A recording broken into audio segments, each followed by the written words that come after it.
A classic pair of fins with a modern feel, strong and surprisingly lightweight. These are going to be popular with a lot of divers. Hi all of you awesome scuba divers out there, welcome to the Scuba Diver Magazine channel, your favourite place for the latest scuba diving news and gear reviews. Yes, 2026 marks Cressi's 80th anniversary and they've produced a limited edition anniversary range of equipment called the Dive Yellow with their classic Cressi yellow colouring running throughout. And the pair of fins that have that dive yellow treatment are the Cressi Thor fins. But first let's see how they arrive and if anything comes with them.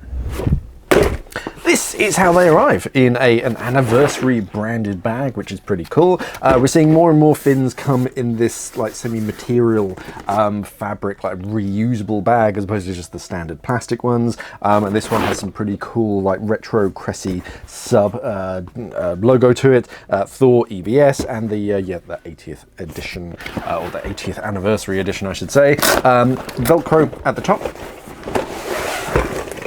The fins themselves, nothing else in the box with them.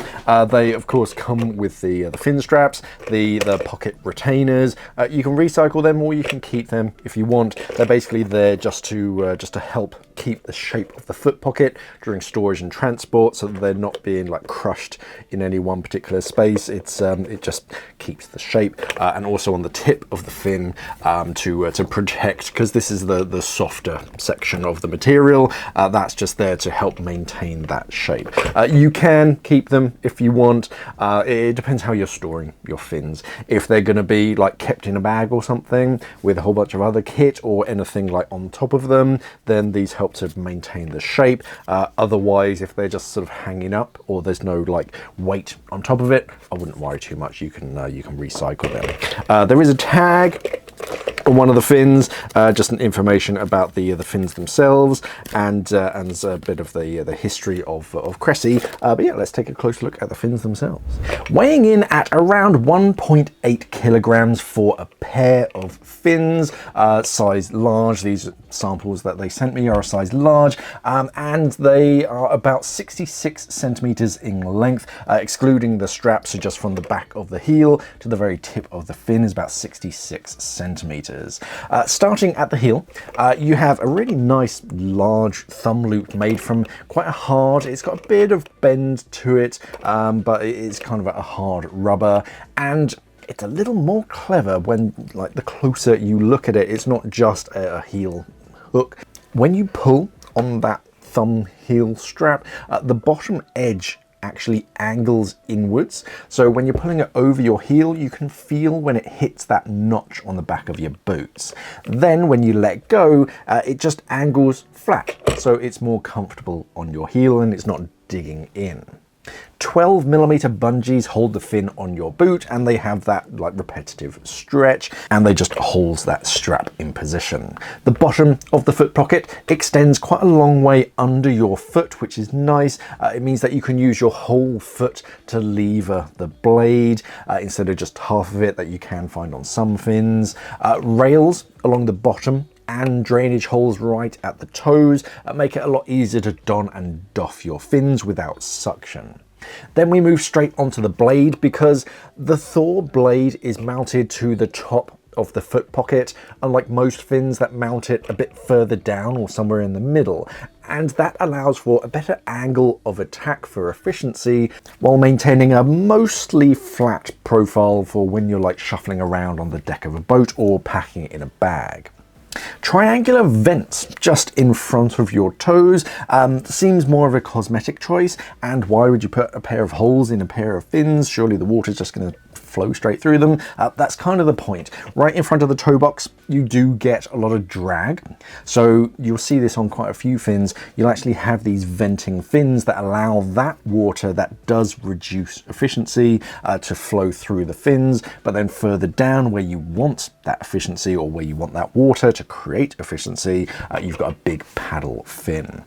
Chunky rails down both sides, transfers the energy from your foot down towards all of that blade, whilst supporting the flex of the blade.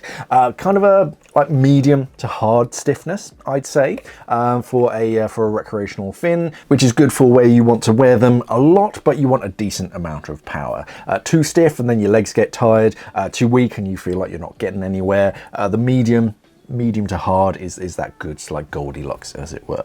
But most of this blade is the kind of the softer rubber in the center, which bends and flexes to create a better scoop. And you have these channeling fins as well to help direct the water down to the tip, so it's not just spilling over the sides.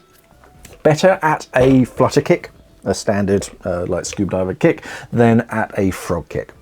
Very efficient at moving you through the water when you're in that up-down scissor kick kind of motion, but not as strong as some other fins on a frog kick, the Thor fins. The curved foot pocket as well on the bottom. It feels a little odd on dry land at the beginning. It's not a big problem because you're not going to be walking any great distances whilst wearing them, but it reminded me of those like special shoes designed to make you walk in a certain way. When you put them on and you like try them the first time, you'll notice that kind of rocking motion. You go, oh, okay, that's what he was talking about. It's not an issue, it's just something that I found different, shall we say. In the water, which is of course the most important thing, a very efficient kick. Whilst they look really big and bulky, they're almost half the weight of some of my other fins. They did float in my freshwater test, not a ridiculous amount, but enough that if you drop them, you're going to find them back on the surface. Available in 4 sizes, from a UK 3 to a UK 12, depending on like boot style, obviously. And this Cressi yellow is a limited edition. It is available in a brighter yellow, but if you're like me and you prefer this more like mellow yellow, when they're sold out, they're sold out. These are Cressi's anniversary yellow colouring, remember, and that's going to match the rest of the yellow in the Dive Yellow range, their 80th edition, which is a limited edition run. All in, a strong fin, especially for divers who want a lighter fin with good power, so it's going to be good for travel and a slightly buoyant profile as well. For more information and where to find your closest Cressi dealer, click on this link up here, and the same link will be down in the description of this video as well. Like and hype this video if you found it useful, and of course subscribe to the channel for more scuba diving videos. Thank you for watching, everybody, and of course, safe diving.